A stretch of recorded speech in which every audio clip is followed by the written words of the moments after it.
21 डिसेंबर 2025 ला जेजुरी गडावरील एक धक्कादायक व्हिडिओ व्हायरल झाला। व्हिडिओ होता तेथे लागलेल्या आगीचा। आता ही आग का लागली याचं कारण त्याहून जास्त धक्कादायक होतं। जेजुरी नगर परिषदेच्या निवडणुकीचा निकाल त्या दिवशी होता। त्याच निकालाच्या जल्लोषात उधळलेल्या भंडाऱ्याला अर्थात हळदीला आग लागली। या आगीत नवनिर्वाचित नगरसेवकांसह तब्बल 20 जण गंभीर भाजले। आनंदाचं वातावरण काही मिनिटात दुःखात बदललं। ही आग एवढी भडकली की ती आटोक्यात आणण्यासाठी शर्थीचे प्रयत्न करावे लागले। ही घटना पहिल्यांदाच घडली असली तरी ती अत्यंत भयानक होती। भंडाऱ्याला आग का लागली हे या घटनेपेक्षा जास्त भयानक होतं। तर उधळलेल्या भंडाऱ्यात काही केमिकलचं मिश्रण होतं। तो भंडारा शुद्ध नसल्याने त्याने पेट घेतला आणि ही भयंकर घटना घडली। केमिकल युक्त भंडाऱ्याच्या याच मुद्द्यावर सत्ताधारी भाजपचे श्रीगोंद्याचे आमदार विक्रम पाचपुते नंतर आक्रमक झाले। भंडाऱ्यातील रासायनिक भेसळीवर त्यांनी बोट ठेवलं। अन्न व औषध प्रशासनाचे आयुक्त तुकाराम मुंढे यांची भेट घेत त्यांनी एक विशेष निवेदन दिलं। याच निवेदनानंतर शुद्ध हळद व भंडारा हे मुद्दे चर्चेत आले। जेजुरीचे खंडेराया, त्यांना उधळली गेलेली केमिकल युक्त हळद, त्या हळदीला लागलेली आग आणि आमदार पाचपुतेंचा प्रश्न, हे सगळं विचार करायला लावणारं होतं। आमदार पाचपुते यांनी उचललेला मुद्दा हा फक्त श्रद्धेचा नव्हता तर शुद्धतेचाही होता। प्रत्येकाला विचार करायला लावणारा होता। ही हळद आणि त्याची शुद्धता हाच मुद्दा आज आपण समजून घेऊया।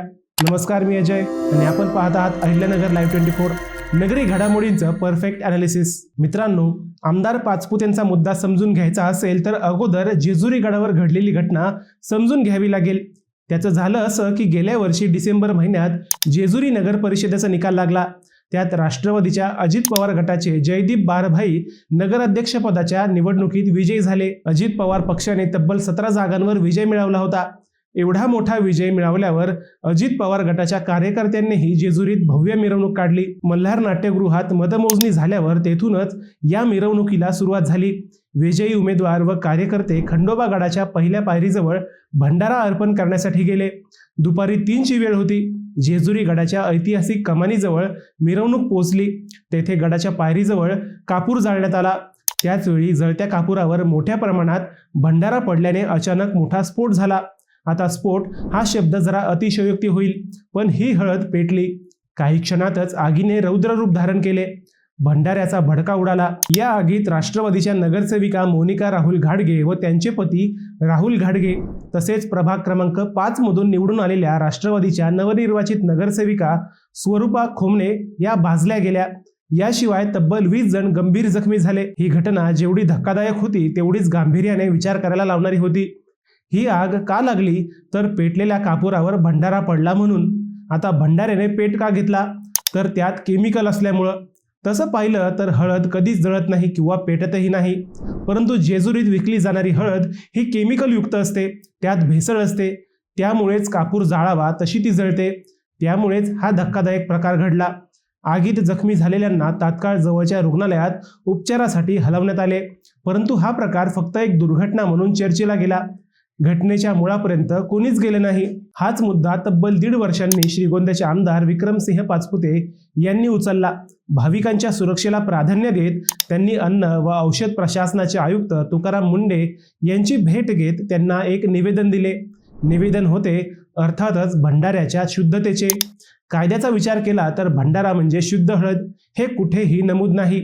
त्याचाच गैरफायदा घेऊन जेजुरी गडावर भेसळयुक्त हळद भंडारा म्हणून विकली जाते। हे कित्येक वर्षांपासून सुरू आहे। या भंडाऱ्यात अनेक केमिकल, रंग व ज्वलनशील पदार्थ असतात, त्यामुळे भाविकांच्या आरोग्याला धोका पोहोचतोच, परंतु तो ज्वलनशील असल्याने अपघाताचा धोकाही वाढतो। हेच आमदार पाचपुतेंनी संपूर्ण राज्याच्या लक्षात आणून दिले। जेजुरी गडावर घडलेल्या दुर्घटनेचा दाखला देत आमदार पाचपुते यांनी भेसळयुक्त भंडाऱ्याबाबत आक्रमकता दाखवली। सध्या अन्न व औषध प्रशासनाकडे भंडारा म्हणजे नेमकं काय याची कोणतीही ठोस किंवा कायदेशीर व्याख्या स्पष्ट नाही। कायद्यात भंडारा म्हणजे हळद असे कुठेही नमूद न केल्याचा गैरफायदा काही लोक घेत आहेत, असा आमदार पाचपुतेंचा आरोप होता। व्यावसायिक देवस्थान परिसरात रासायनिक रंग आणि ज्वलनशील रसायने मिसळलेल्या भंडाऱ्याची सर्रास विक्री करतायत। FDA कडे अधिकृत व्याख्या नसल्यामुळे अशा भेसळ करणाऱ्यांवर आणि बनावट भंडारा विक्रेत्यांवर कडक कायदेशीर कारवाई करताना प्रशासनाला तांत्रिक अडचणींचा सामना करावा लागतोय। एकदा का भंडारा म्हणजे शुद्ध हळद असा कायद्यात उल्लेख आला तर या भेसळीला लगाम लावता येतो, असं आमदार पाचपुतेंचं म्हणणं होतं. आमदार विक्रमसिंह पाचपुते अहिल्यानगर लाईव्ह 24शी बोलताना म्हणाले की मी FDAचे आयुक्त तुकाराम मुंडे यांची भेट घेऊन त्यांना निवेदन दिलंय. राज्यातील अनेक मंदिरात विशेषतः खंडोबाच्या मंदिरात हळदीचा भंडारा म्हणून वापर होतो. मात्र अलीकडच्या काळात या भंडाऱ्यात मोठ्या प्रमाणावर भेसळ केली जाते. याचा थेट तोटा निष्पाप भाविकांना होतो. आमच्या धार्मिक श्रद्धेवरही याचा वाईट परिणाम होतो. या संदर्भात आमच्या वेळोवेळी बैठका झाल्या. भंडाऱ्याची ज्यावेळेस गडावर उधळण होते त्यावेळी तो उडणारा भंडारा आपल्या श्वासातून शरीरात जातो. पूर्वीपासून भंडारा म्हणून शुद्ध हळदच विकली जात होती. पुढे ही हळदच भंडारा म्हणून विकली गेली पाहिजे या मानसिकतेचे आम्ही सर्वजण आहोत. म्हणूनच लवकरात लवकर भंडारा म्हणजे हळदच हे कायद्यामध्ये नमूद करणे अत्यंत गरजेचे आहे. आमदार पाचपुते यांचा हाच मुद्दा राज्यभरातील भक्तांनी उचलून धरला. आमदार पाचपुते यांच्या या मागणीवर आयुक्त तुकाराम मुंडेंकडूनही सकारात्मक प्रतिसाद आला. लवकरात लवकर याबाबत परिपत्रक काढण्याचे आश्वासन त्यांनी दिले. येत्या काही दिवसात आम्ही भंडारा म्हणजे हळद हे कायद्यामध्ये अधोरेखित करू, असे स्पष्ट आश्वासन आयुक्त तुकाराम मुंडे यांनी आमदार पाचपुतेंना दिलं.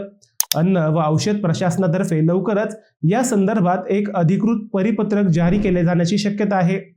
एखादा अपघात घडल्यावर जागे होण्यापेक्षा अन्न व औषध प्रशासनाने अशा प्रकारांवर स्वतःहून लक्ष देणं गरजेचं आहे.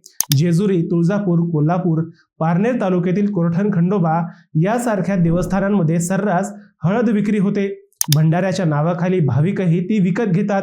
परंतु तीच हळद शुद्ध आहे का, या महत्त्वाच्या मुद्द्यासाठी आमदार पाचपुतेंची लढाई सुरू आहे. आता याच लढाईत आमदार पाचपुते कधी जिंकतात याकडे भाविकांचे लक्ष लागले आहे. मित्रांनो, तुम्हाला हा विषय कसा वाटला आम्हाला कमेंट करून नक्की कळवा. आमदार पाचपुतेंनी मांडलेल्या भंडाऱ्याच्या शुद्धतेच्या मुद्द्याबाबत तुमचं काय म्हणणं आहे तेही आम्हाला कळवा. शिवाय व्हिडिओ आवडला असेल तर चॅनलला सबस्क्राईब करून व्हिडिओला लाईक करायला विसरू नका. पुन्हा भेटूयात नव्या विषयावर. तोपर्यंत सप्रेम नमस्कार.